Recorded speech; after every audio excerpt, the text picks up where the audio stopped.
இசையாகும். இரண்டாவதாக தளிகை மல்லாரி. தளிகை மல்லாரி என்பது ஆலயங்களில் இறைவனுக்கு நெய்வேத்தியம் செய்யப்படும் தருணத்தில் உணவு கொண்டு வரப்படும் பொழுது வாசிக்கும் மல்லாரியாகும். மூன்றாவதாக கும்பமல்லாரி.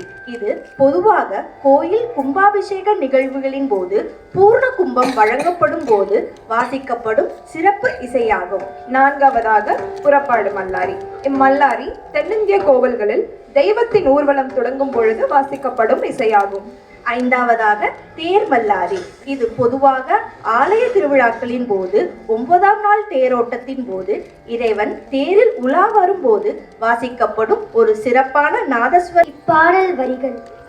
லயஜாலம் காட்டியதில் இந்திரன் வில்லாய் பாவராக, பரதத்தில் சந்திர சூரியனாய், நவரசம் புரிந்து வழியாய், பரதவரம் நல்கிய என் குருமணியே, இந்திராராஜன் என கலை உலகில் நிலை பெற்று நின் ஆன்மா பரமபதம் எய்தியும் உன் நினைவு எம்மனதில் நிறைந்திட வரமருள்வாய் பரம்பொருளே பரம்பொருளே.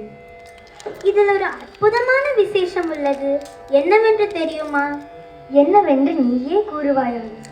இந்த குரு பரம்பரை வரிசையில் வாழையடி வாழையாக குரு ஸ்ரீமதி இந்திரா ராஜன் அவர்களின் சிஷ்யை, குரு ஸ்ரீமதி கவிதா சார்லஸ் மேம் அவர்களின் சிஷ்யை, எங்களது குரு ஸ்ரீமதி ஷாலினி திவாகர் மேம் அவர்களின் சிஷ்யை இன்று அரங்கேற்றம் காணும் கிழக்கியா இந்த விருத்தத்தின் வழியாக எங்கள் குரு பரம்பராவிற்கு ஒரு சமர்ப்பணம் செய்கிறாள்.